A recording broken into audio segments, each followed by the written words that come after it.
Makanya orang-orang yang kena asam lambung secara psikologis saya bilang gitu ya, penyebabnya itu kan karena khawatir.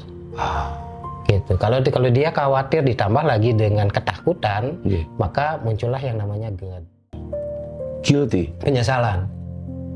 Ya makanya orang-orang yang menyesal gitu, yang terkena itu adalah bagian bawah yang di sini nih. Ginjal lah. Bisa jadi rahimnya juga. Termasuk prostat di situ. Ya. Usus juga ada. Usus sembelit juga di situ tuh. Gitu. Itu yang kena tuh. Itu yang disebut dengan penyesalan. Gitu. Makanya yang saya alami adalah kalau seorang wanita punya rasa dendam yang kuat terhadap seseorang, sering tuh. Kalau wanita lebih dan terjadi satu. Dan ini yang paling krusial, harus diwaspadai gitu ya. Saya terlibat dengan masalahnya pasien. Gitu. Jadi ada pasien kalau sakit itu kan cerita gitu, masuk di sini. Ke bawah. Gitu, ke bawah gitu ya. Kan kalau Mas ini pasti tahu ya bahwa seperti apapun kehidupan kita itu ada landasannya, itu kan ada 3 ya, hanya 3 landasannya. Boleh Pak, apa itu? Yang pertama, we are attracting something happen to our life. Kita sendiri yang menariknya. Betul. Gitu. Itu untuk terjadi dalam hidup kita gitu loh. Dengan mindset atau dengan apalah gitu ya. Itu satu. Yang kedua adalah kita memberikan satu makna tertentu. Dari itu. Dari satu situasi gitu. Aduh ini sedih nih, kasihan gitu, dan sebagainya gitu ya. Dan yang ketiga baru kita bicaranya itu adalah karma. Berjumpa lagi bersama saya Denny Darko yang kebetulan di sini sementara ini menjadi host dan ikut belajar bersama figur-figur yang diundang di channel spesial yang Anda ikuti ini. Dan kali ini saat yang luar biasa untuk belajar sesuatu yang baru dari sahabat yang sebenarnya pernah berjumpa ya dulu, tapi akhirnya diperjumpakan lagi hari ini, Pak Made Swanten. Apa kabar Pak?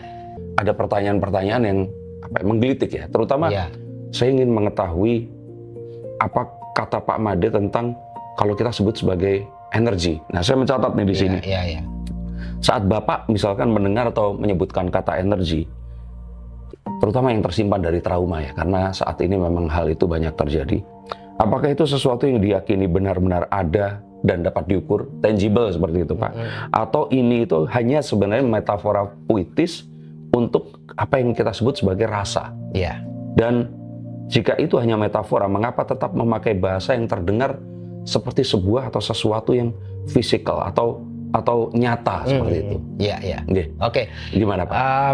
Kalau secara teoritis itu energi itu kan merupakan satu daya, satu upaya ya untuk melakukan sesuatu, untuk bergerak sesuatu lah. Dan itu bisa diukur. Karena salah satu contohnya energi listrik bisa diukur nggak? Betul. Bisa diukur. Betul. Energi angin juga bisa. Betul. Gitu, itu bisa diukur. Betul. Gitu. Nah, yang saya pahami adalah dari sekian banyak referensi tentang energi itu ya, dalam kaitannya dengan Samala itu saya kelompokkan menjadi 3 energi. 3 energi gitu loh.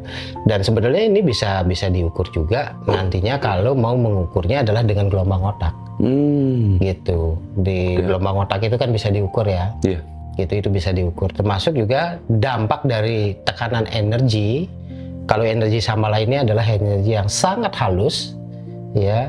Begitu masuk bisa jadi tekanan darah langsung menjadi stabil ya. Gitu, detak jantung menjadi normal. Nah, itu kan bisa diukur juga gitu. Nah, 3 energi itu yang saya kelompokkan adalah yang berkaitan juga dengan healing gitu ya. Kalau kita bicara healing berarti kita bicara orang yang sehat kan? Gitu. Nah, tapi banyak juga orang yang tidak sehat. Ya awalnya kan begitu, bisa akhirnya dia mencari healing tadi. Iya, yang disebut dengan sakit gitu ya. Nah, energi yang pertama itu adalah energi daya. Iya, atau energi vitalitas. Nah, energi ini yang didapat itu adalah dari makanan. Saripati makanan itu kan energi. Betul. Bertransformasi ke dalam tubuh kita menjadi energi yang dapat menggerakkan tubuh kita. gitu. Iya. Ya, nah, itu bersumber dari makanan, minuman, gerak tubuh. Oke. Ya, makanya kalau kita salah makan, tubuh kita menjadi tidak harmonis. Betul. Bahkan menjadi sakit dia. Betul. Atau kita kelebihan makan sesuatu, Oh ya. tidak harmonis juga. Ya. Jadi sakit juga. Atau meminum minuman yang sebetulnya tidak fit dengan tubuh kita, itu jadi sakit juga. Oh. Mager yang kelamaan, Iya. jadi sakit juga. Betul. Gitu. Betul. Makanya ini yang disebut dengan energi daya. Oh. Maka pada saat kita kekurangan energi daya ini kan sering disebut dengan tidak berdaya kan, Iya, nggih. Betul. gitu, jadi betul. lemes dan Iya, sebagainya iya, kan iya, gitu ya. iya. Nah ini yang pertama nih energinya. Makanya kalau ada orang yang sakit ya datang ke saya mau minta healing gitu, saya lihat dulu nih. Kalau misalnya ternyata masalahnya itu adalah ada pada energi ini, maka energi ini yang saya olah dan saya sarankan untuk dikelola kembali. Gitu. Oke. Ya. Itu yang pertama. Yang kedua adalah saya sebut dengan energi permana. Permana. Ya, energi permana ini adalah energi yang berkaitan dengan mental. Oke. Ya. Gitu ya. Pikiran, perasaan, emosi, dan hasrat. Gitu. Kalau pikiran kita negatif, perasaan galau nggak? Bergejolak. Iya. Bergejolak gitu loh. Hasrat kita bisa meliwir nggak? Iya pasti. Meliwir. Iya. Nah pada saat itu kondisi kita itu kan lagi negatif nih, Iya, Pak. lagi tidak fit bener nih, ya. Nah ini yang menyebabkan jiwa kita jadi kotor. Maka jiwa yang kotor ini lebih mudah mendorong seseorang itu jadi sakit. Oke. Gitu. Nah pada saat jiwa kita itu kotor, maka ini yang akan meredupkan cahaya roh, cahaya ilahi atau atman di dalam tubuh kita. Oke. Maka muncullah yang namanya iblis. Oh, oke. Maka orang-orang yang jiwanya kotor, terus cahaya dari rohnya ini diredupkan, muncul iblis, maka tega menyakiti diri sendiri, menyakiti orang lain. Gitu. Perbuatannya jadi perbuatan-perbuatan yang merugikan. Rentetan sebab akibatnya itu tadi. Ya, gitu. Nah, demikian juga sebaliknya nih. Kalau pikiran kita ini lempeng gitu ya, perasaan kita jadi tenang. Betul. Perasaan kita jadi tenang, hasrat kita menjadi terarah. Iya. Nah, pada saat itulah jiwa kita itu jadi bersih. Nah, jiwa yang bersih ini akan menaikkan cahaya ilahi tadi. Nah, kalau ini yang terjadi, maka muncullah yang namanya hati. Ya. Kalau kita digerakkan oleh hati, maka muncul perilaku-perilaku yang menyenangkan diri sendiri, menyenangkan orang lain. Bisa dengan membantu, mencintai, kasih sayang, empati. Di sana itu muncul tuh. Di sana. Gitu. Makanya kalau memang penyakitnya yang disebabkan karena ini, maka healing kita fokuskan adalah ke mentalnya. Gitu. Dan yang terakhir itu adalah pranawa atau energi yang sangat berkaitan dengan hidup atau mati. Contohnya misalnya nafas. Ya. Dan nafas ini berkaitan secara langsung dengan energi kosmik. Maka dari situ yang disebut dengan prana, disebut dengan chi, ya. Apa lagi disebut dengan macam-macam lah istilahnya di situlah. Nah, sambala, nah disinilah letaknya nih di kosmik ini. Gitu. Makanya orang yang belajar sambala ini, yang pertama yang kita lakukan itulah attunement, mengecun nih kayak nyari gelombang radio yang pas nih. Gitu, supaya dia bisa nangkap energi kosmik nih. Energi sambala ini, ya, supaya pas nih attunementnya. Setelah kita lakukan attunement, kita lakukan inisiasi penyelarasan di dalam. Penyelarasan di dalam. Gitu, karena sumber dari energi sambala ini kan yang pertama itu adalah life force energy. Ya, universal life force energy. Yang prana tadi itu, yang prana tadi. Yang kedua adalah ascended master energy. Energi para cahaya, para master cahaya yang ada di universe ini. Di universe itu. Dan yang ketiga adalah Mahatma energy. Mahatma itu adalah? Mahatma itu kan berasal dari kata Maha dan Atma. Atma itu kan energi yang sudah terinstall, yang sudah kita miliki sejak kita lahir.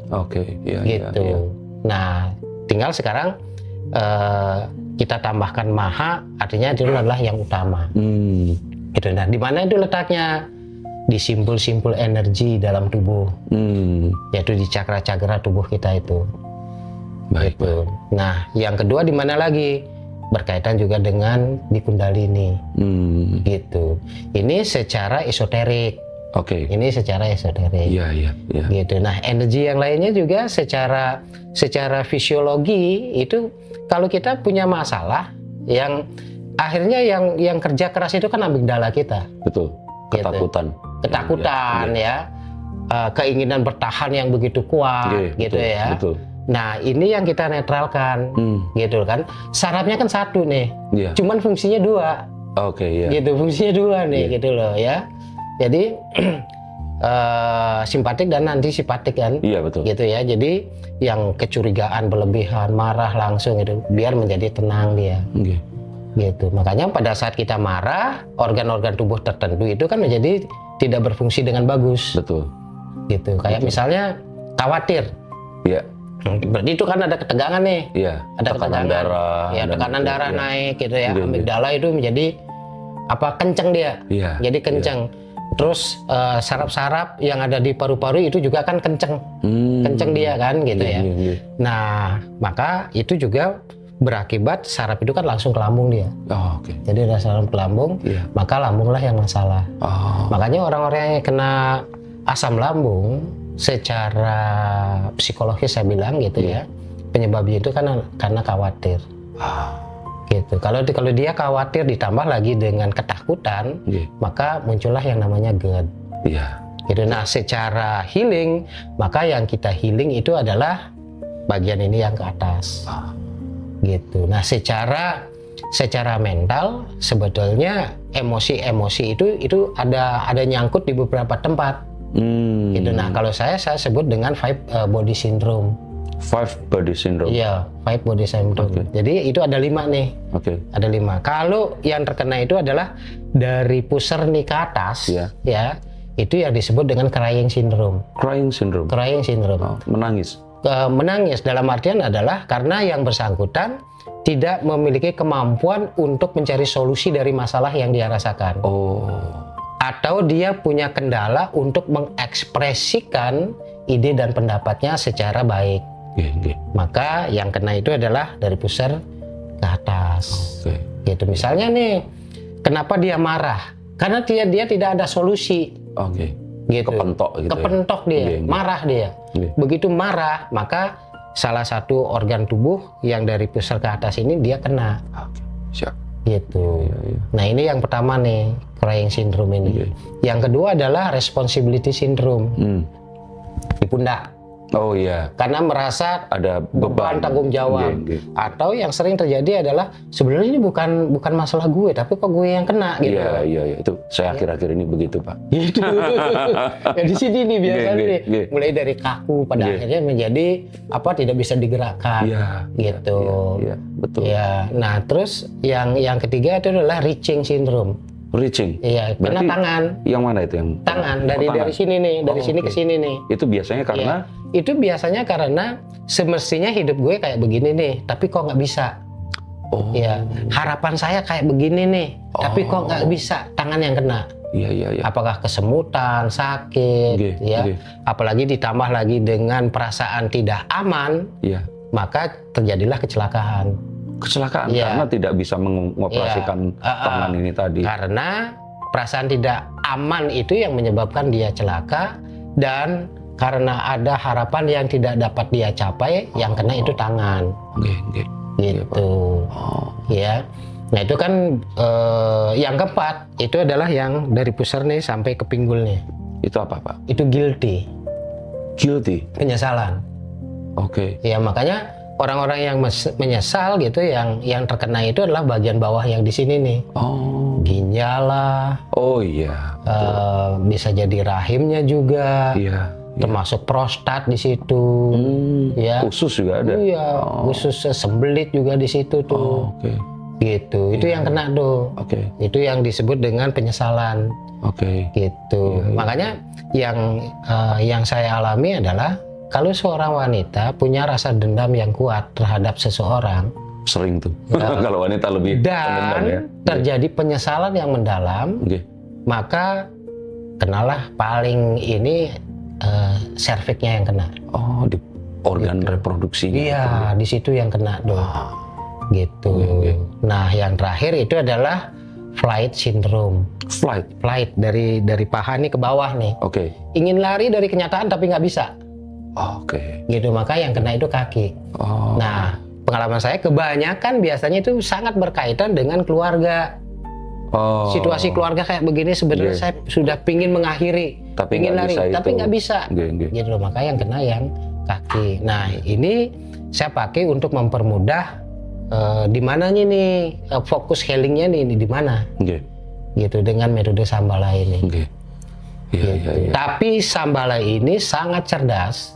Sekalipun kita tidak melakukan healing secara parsial, Oke. kita melakukannya itu dari atas gitu ya, dari kepala, khususnya dari cakra mahkotanya gitu. Oke. Dia akan mengalir untuk mencari masalah yang Dengan sendirinya. dengan sendirinya. Oh. Itu cerdas gitu. Iya, iya, iya. Itu cuman kalau kita melibatkan emosi, apalagi ego, nggak bisa. Oh. Yang mengalir itu adalah ego kita, Oke. bukan energinya Shambhala. Oke. Gitu. Iya. Karena dasar dari pelaksanaan Shambhala ini itu adalah unconditional love, Ah. gitu. Oke. Cinta tanpa syarat, Oke. gitu. Oke, Pak. Sebentar, Iya. Pak. Oke. Sebelum kita menuju ke sana, Shambhala ini sebenarnya kan nama kota ya, Pak ya? Ada nama kota dan ada nama toko juga sekarang. Oh iya. Iya, toko Shambhala gitu yang jual alat-alat seperti misalnya singing bowl. dan Oh sebagainya iya, tuh. nggih, nggih, nggih. Iya, iya. Kristal gitu Tapi itu loh. nama kota di Tibet ya? Tibet. Ah. Nah, karena berkaitan dengan asal usul dari Ascended Master yang menginisiasi Shambhala, yaitu ada di Tibet, Saint Germain. Oh, Saint Germain. Iya, Saint yang Germain. yang mendatangi Dr. Armitage ya? Yes, Nggih, nggih, itu nggih. ya. Iya, iya, Yang iya. mendatangi Dr. Armitage dalam meditasinya untuk terlibat di dalam sebuah proyek, yaitu Shambhala Multidimensional Healing. Katanya didatangi berkali-kali, awalnya Iya, ditolak. berkali-kali ditolak gitu. Karena awalnya menurut ceritanya nih gitu Nggih, ya. nggih. Beliau mengatakan ini adalah proyeknya Reiki gitu. Tidak tertarik dengan Reiki. Oh, nggih. Gitu, tidak tertarik. Tapi kan memang banyak kesamaan gitu, Pak. Banyak samaan. Khususnya kalau di Reiki itu kan ada simbol Chokurei, Seihiki, Hongsashi Shonen, Nggih, betul, ya, betul. sama Daikomyo. Iya. Gitu ada beberapa simbol-simbol tambahan ya. Nggih. Nah itu kita pakai juga di Shambhala. Oke. Tapi banyak lagi simbol yang lain. Ah, Gitu banyak lagi simbol yang lain. Oke. Termasuk juga ada sonar. Nah sonar ini bisa kita gunakan di Shambhala ataupun kita bisa gunakan di Karunaki.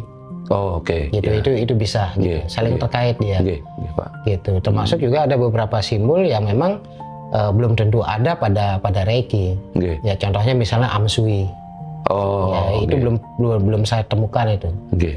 Gitu. Iya, iya, iya, iya. Ya. Artinya ini sesuatu yang banyak kesamaan, tapi ya memang bukan Reiki ya. Bukan. Tapi menjawab pertanyaan yang tadi, itu berarti yang dinamakan energi itu memang sesuatu yang sifatnya awalnya itu tak terukur, tapi akhirnya jika itu terselaraskan dengan manusia, itu akan bisa diukur gitu. Bisa diukur. Seperti itu ya. Iya. Nah, pertanyaan berikutnya nih. Tadi kan kita bicara tentang Shambhala. Dan kalau kita bicara Shambhala, terus kemudian ada Ascended Master dan sebagainya, kita bicara tentang dimensi. Nah, dimensi dalam Shambhala ini, apakah sama dengan dimensi dalam fisika yang dimensi ada 1 dimensional, 2 dimensional, terus dunia kita ini 3 dimensional dan sebagainya, atau dimensi yang berbeda? Karena kok ada Ascended Master, lalu terus kemudian ada juga spiritual guide ya, atau apapun Iya, itu iya, tadi iya, kan. Dan jadi pertanyaannya di sini tuh, ini tuh sebenarnya meminjam istilah dari fisika atau sesuatu yang memang dilabelkan untuk memberikan wibawa untuk pengalaman batin si orang yang mempelajari Shambhala itu tadi. Iya. Dan menurut Bapak bagaimana ini? Kita harus menarik garis karena kan fisika ini sesuatu yang ya kita pelajari dari Betul. sangat Iya. sekolah sangat dasar itu ya sampai Iya. ke kuliah begitu. Iya. Dua-duanya masuk. Oh iya. Iya, dua-duanya masuk. Jadi energi dari Shambhala ini kan sebetulnya kita juga mengakses energi antar dimensi ya. Oh baik. Gitu. Nah dimensi ini apa kalau di Shambhala? Kalau dimensi itu ya, kalau tubuh fisik kita ini kan dimensinya ada dimensi 3 gitu ya. Iya betul. Nah ini juga dimensi ini juga sangat berkaitan dengan kesadaran kita. Gitu, sangat berkaitan dengan kesadaran kita. Mulai dari kesadaran 7 cakra di dalam tubuh. Ya kan ada kesadaran. Kalau saya sih baginya kayak begini ya. Ada 3 cakra yang di bawah, cakra dasar, cakra sakral, sama solar plexus.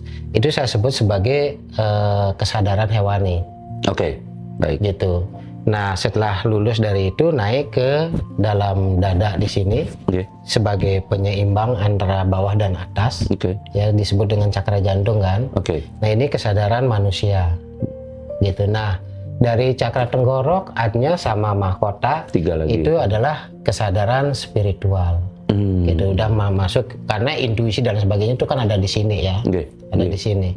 Nah, di atas daripada itu masih ada kesadaran-kesadaran kita. Seperti misalnya kesadaran universal. Ya. Kesadaran bintang-bintang. Ya. Kosmik. Termasuk kesadaran galaksi. Itu ada, itu dimensinya sudah. Dan sebagai manusia kita bisa mengakses itu. Bisa mengakses, tapi kita harus mempersiapkan fondasi kita dari bawah. Gitu. Nggak bisa langsung jeblang ke atas itu. Gitu. Jadi kita siapkan dari bawah. Kalau di bawah kuat, gitu baru bisa ke atas. Gitu. Artinya itu gabungan. Karena kalau yang secara fisik bisa dipegang ini kan dimensi menurut fisika nih. Kalau tadi itu karena kita tidak bisa mengukur secara visual ya, atau sense kita, artinya itu dimensi itu adalah sebenarnya memang memberikan nama terhadap satu kondisi yang akhirnya kita itu bisa melakukan attunement tadi ya, melakukan tuning ya Pak. Melakukan attunement gitu ya. Ya salah satu contoh di Shambhala ini kita juga mempelajari satu meditasi yang namanya adalah Merkaba.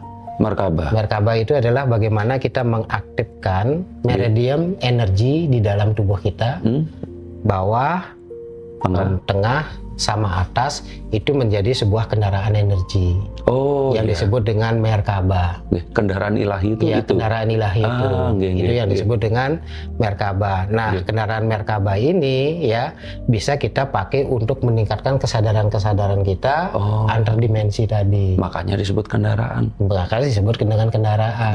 Nah, di antar dimensi itu kita bisa belajar gitu untuk meningkatkan dan memperkuat dari kesadaran-kesadaran kita. Gitu. Pak. Ini menjawab nih pertanyaannya. Nah, terus tadi kan disebutkan juga kan ada kita mengendarai kendaraan untuk lintas dimensi tadi kan. Nah, lintas dimensi ini selalu cocok dengan hasil apapun dan nggak pernah bisa salah. Atau dia ini apa ya? Kalau kita bilang dia ini masih bisa menjelaskan semuanya itu atau tidak gitu. Nah, di sini harus hati-hati tuh. Gimana Pak? Iya. Pada saat kita melakukan meditasi, ya, kehati-hatiannya apa? Apakah yang muncul itu adalah intention kita? Atau ya ini memang benar-benar pengalaman gitu. Nah, ini kita harus bedakan.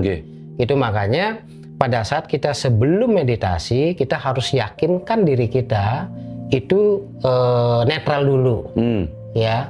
Tidak ada ego di sana, tidak ada hope itu di situ, tidak ada harapan itu tidak ada, labeling itu tidak ada di situ.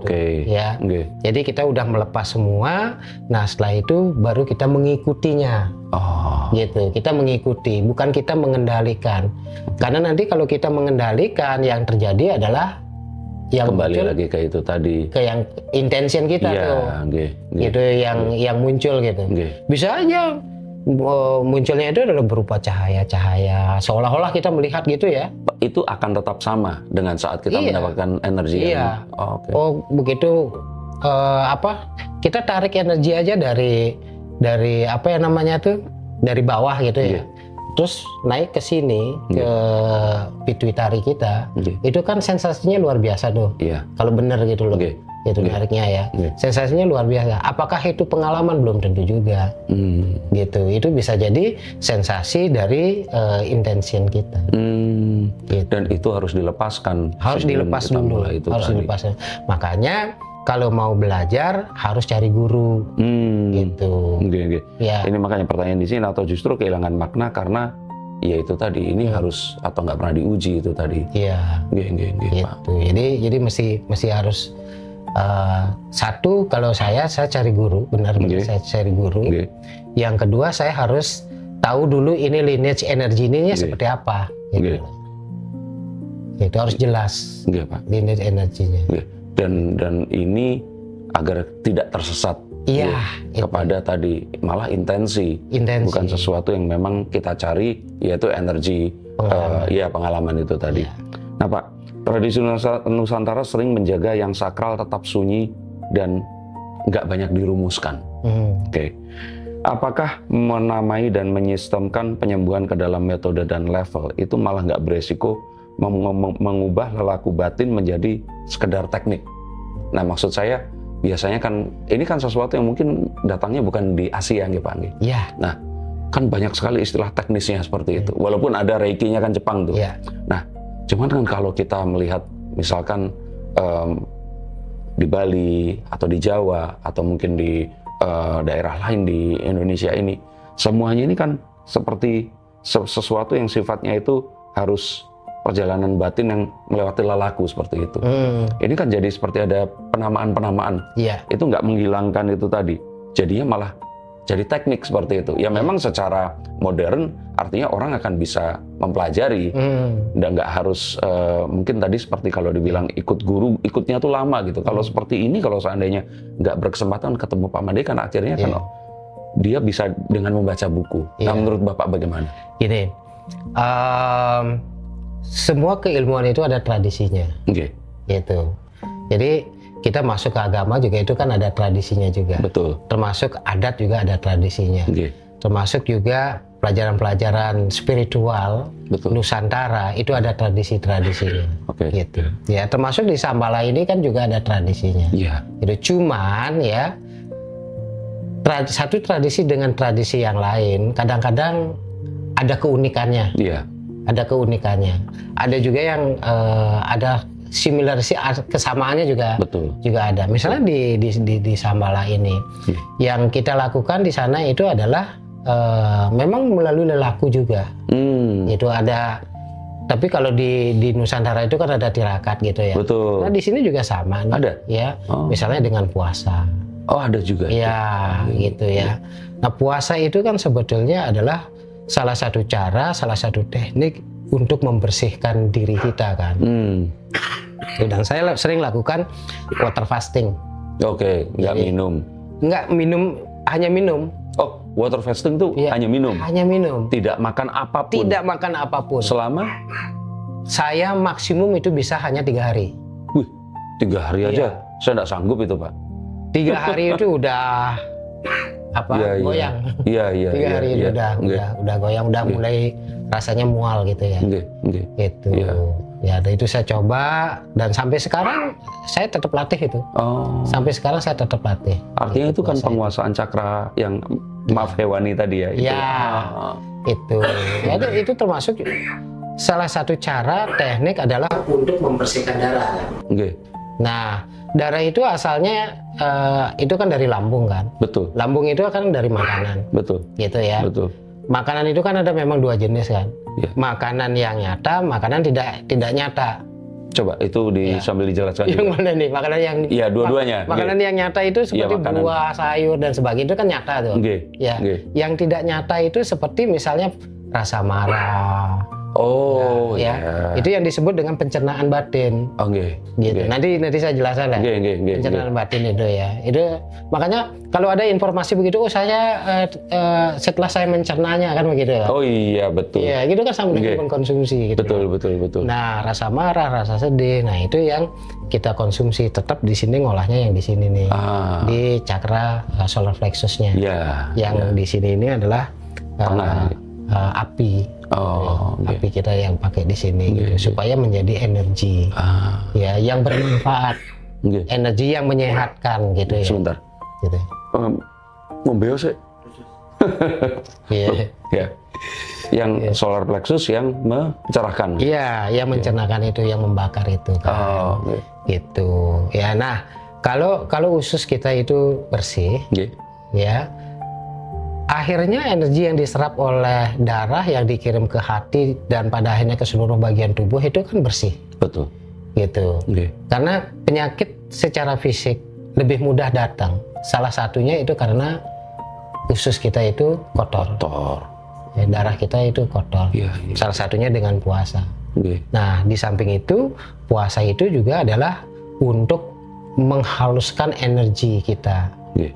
Gitu. Karena kalau ibaratnya gini lah, kalau frekuensi tubuh kita ini itu hanya 7, Nggih. maka maksimum kita bisa mengakses energi etrik itu kan hanya di 7 kan. Betul. Kalau lebih daripada itu suaranya udah Ya ini apa namanya? Bukan yang bisa kita dengarkan. iya kayak gitu. Makanya energi frekuensi tubuh ini kita naikkan terus nih supaya bisa kita mengakses energi etrik yang lebih tinggi. Nggih. Gitu. Ya. Nggih, nggih, Pak. Nah, terus yang lainnya adalah ada beberapa pantangan juga sih. Seperti Itu misalnya nih, jangan menyakiti. Kalau bekerja yang jujur, Nggih. yang seperti itu, gitu. Nah, tetap juga kendalinya itu adalah di latihannya, termasuk latihan meditasinya. Nggih, nggih. Itu kan sebenarnya pertanyaannya kan Pak Made ini tadinya kan seorang HR director ya. Iya. Kok ternyata mempelajari ini tuh nyambungnya di mana? Malah ternyata setelah tahu ini nyambung sekali ya. Nyambung, sangat nyambung gitu. Makanya kalau pada saat kita menguasai metode ini gitu ya, menjadi lebih mudah kita memahami manusia gitu. Oke. Nah, Pak, ini ada beberapa pertanyaan lagi. Bila seseorang membaik setelah sebuah sesi, penjelasannya itu kan sebenarnya bisa beragam. Yang pertama itu metodenya bekerja, terus kedua itu tadi efek harapan, dan relasi dan perhatian yang menyembuhkan atau gejala yang memang mereda seiring waktu. Nah, bagaimana secara kalau saya bilang secara jujur seperti itu ya, Bapak bisa memisahkan mana yang benar-benar ini muncul karena kontribusi dari Shambhala. Shambhala, gitu. Oke. Di Shambhala ini kan medianya yang saya gunakan itu kan healing. Okay. Nah, di healing ini itu ada 3 tahap. Oke. Pertama itu adalah pencabutan. Oke. Ya, hal-hal yang tidak digunakan itu dicabut. Itu awalnya pasti begitu. Ya, dicabut. Itu dengan simbol-simbol Shambhala ini. Kita cabut, termasuk juga kendala-kendala yang dia bawa di dalam DNA-nya dari masa lalu. Nah, ini kita cabut. Gitu. Ya, makanya ada satu simbol di sana, Hong Sasi Sone namanya. Ini bisa kita menggunakan untuk bridging ke masa lalunya. Itu berhubungan dengan leluhur dan sebagainya?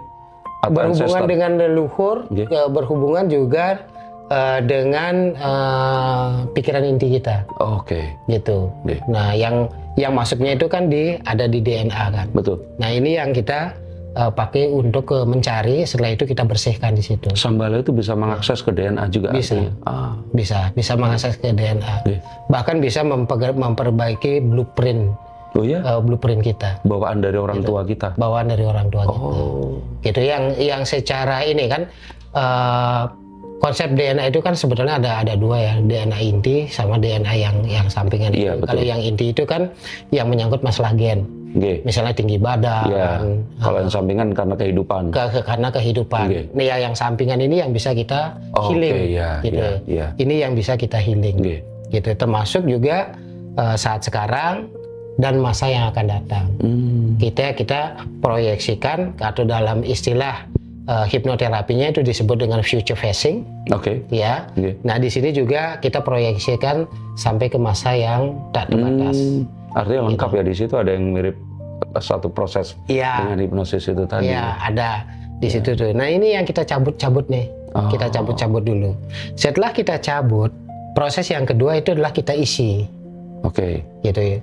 Isi, kalau yang tadi masalah sesungguhnya itu adalah pada energi vitality, ya. Kita upayakan kebiasaan-kebiasaan buruknya itu dilupakan. Gitu. Misalnya nih kebiasaan minumnya, nah ini kita lupakan nih dengan beberapa simbol nih. Gitu. Kita hilangkan dulu. Setelah itu kita tambahkan, misalnya kebiasaan minum air putih. Nah ini yang kita tambahkan di situ juga, supaya dia memiliki satu kebiasaan yang baru di situ. Bongkar pasang. Bongkar pasang, gitu loh. Nah itu cabut, setelah itu isi, setelah itu kita selaraskan. Atau yang disebut dengan rekonsiliasi.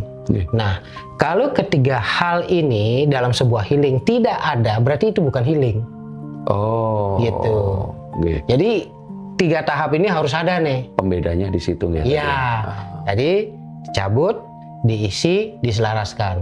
Nah, setelah kita melakukan healing, yang terjadi adalah pasien itu tidak hanya sembuh, tetapi terjadi transformasi. Terjadi perubahan. Itu apakah perubahan perilaku, pada akhirnya menentukan perubahan kebiasaan hidup. Gitu. Jadi kita itu tidak hanya fokusnya ini harus sembuh gitu. Tapi terjadi perubahan transformasi. Dan bagaimana saya bisa mengetahui bahwa yang bersangkutan itu bisa sembuh? Karena Sambala karena Sambala, karena pada saat itu yang bersangkutan juga ada perubahan. Gitu. Nah, perubahan ini memang pasti dikuat, metode apapun itu termasuk dokter, ya pasti diperkuat oleh kemampuan pasiennya itu sendiri, yaitu keyakinan. Gitu. Pasti ditunjang dengan itu juga. Gitu, karena kalau tanpa yakin ya ini biasanya agak tersendat. Jadi sama dengan di hipnoterapi. Kalau dia tidak yakin gitu ya, ini agak tersendat. Sekalipun itu bisa. Gitu, sekalipun itu bisa. Pasti akan lebih susah. Lebih susah. Nggih, Pak. Gitu. Nah, ini tadi kan sudah dijawab itu. Nah, sebentar.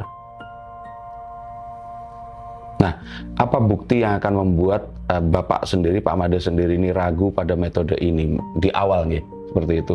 Jika nggak ada satupun keadaan yang bisa menggugurkannya, atas dasar apa kita menyebutnya pengetahuan dan bukan semata keyakinan? Nah, di awal-awal itu saya sempat nggak berfungsi nih, gitu. Karena saya sendiri pada akhirnya mestinya saya naik gitu ya. Justru saya turun lagi. Gitu. Turun lagi nih, gitu. Saya turun lagi, dan pada saat itu sampai rekening saya di bank itu balance, Mas Dede. 0,00. Saya tuh nanya balance berapa nih? Kalau balance kan nggak mungkin, kalau 0 baru balance tuh. 0,00 gitu. Akhirnya yang saya lakukan itu adalah introspeksi diri. Introspeksi diri, dan ada beberapa hal yang saya lupa saya lakukan. Jadi gitu. Dari tata caranya itu ternyata ada belum lengkap. Belum lengkap. Gitu ya. Sadarnya kapan waktu itu? Setelah saya melakukan koreksi nih. Gitu ya. Ini kira-kira kenapa bisa terjadi begini nih? Gitu. Apa yang telah saya lakukan nih sebetulnya? Dan apa Pak yang ternyata kelupaan? Ya. Salah satu yang saya kelupaan itu adalah satu. Ya, dan ini yang paling krusial, harus diwaspadai gitu ya.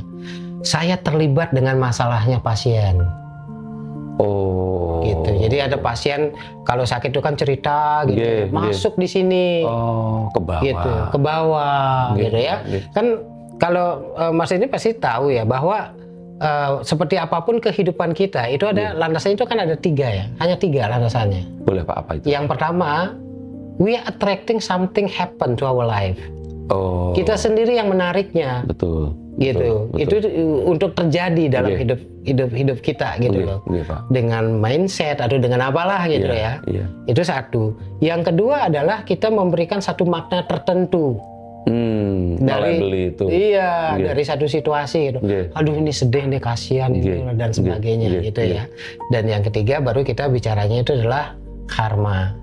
Gitu. Nah, akhirnya saya ketemu nih, oh ini yang terjadi nih. Ya, saya melibatkan diri kepada masalahnya orang lain itu. Orang lain ini.